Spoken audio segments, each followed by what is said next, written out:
என் தாயாரு ஆக்ரோஷக்காளி பேர் கொண்டவா.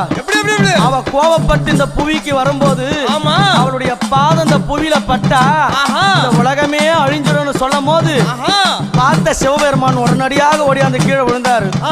அவளுடைய திருமேனியான பாதம் சிவனுடைய மேல படணும். அவன் கோபம் தெளினு கீழே இருக்கிற கணவனும் தெரிஞ்சு கூட எங்க அம்மா அவ கட்டி நல்ல அம்மா கணவனைய அவ கட்டிய கட்டிய கணவனைய அவ காலால மேதித்தவளாம் அவ கட்டிய அம்மா கணவனைய அவ காலால அம்மா மேதித்தவளாம் அவ புலித்தோளாட காரியா அவ